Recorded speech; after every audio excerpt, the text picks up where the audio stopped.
On July 14, 2024, the sun set over a campaign rally in Butler County, Pennsylvania. At exactly 6:15 p.m., the political event was interrupted by at least 5 gunshots. On stage, the former president immediately dropped to the floor to take cover. Secret Service agents deployed their most immediate, reactive protocol. They rushed the stage to form a human shield, shielding the target with their bodies, before escorting a bloodied Donald Trump to his motorcade. Within seconds of the first shot, counter-snipers identified and killed the gunman, 20-year-old Thomas Matthew Crooks. While the immediate threat was over, the attacker's motive remained unclear, leaving investigators with little more than the record of his final movements in Bethel Park. Butler demonstrated that a fixed rally-style perimeter could be breached. This incident initiated a 2-year cycle where every new threat forced a specific, iterative adjustment to the agency's field tactics.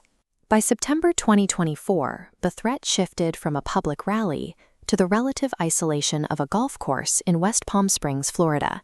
Here, 58-year-old Ryan Wesley Routh utilized a different method: persistence. Mobile phone records later showed he had been camping near the golf course and Mar-a-Lago for an entire month. Security protocols had already begun to move away from a purely reactive stance. Agents were now scanning perimeters further ahead of the VIP's actual movement. Because of this advanced scanning, an agent spotted a gun barrel in the bushes before the target reached the hole. The agent fired immediately, forcing the suspect to flee and locking down the course before a shot was ever aimed at the former president.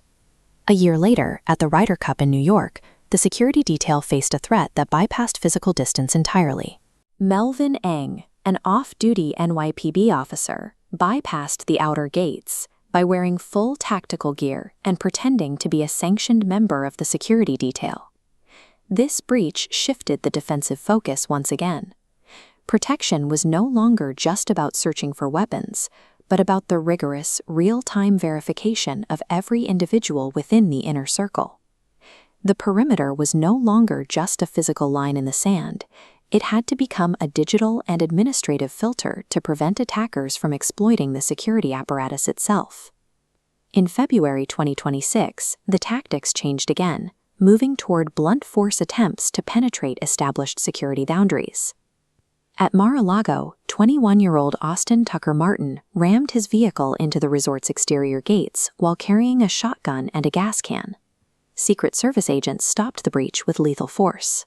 Like the events in Butler, the attacker's motive remained a vacuum, as his family had simply reported him as a missing person.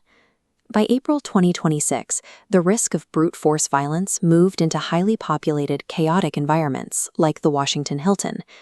During a media gala, an armed man stormed the lobby and opened fire, creating an immediate threat within a building filled with hundreds of high-ranking officials. This time, the response was a coordinated extraction. Agents moved the target and top officials out of the ballroom, through pre-secured routes, neutralizing the danger of the crowd before the gunman could reach the inner room.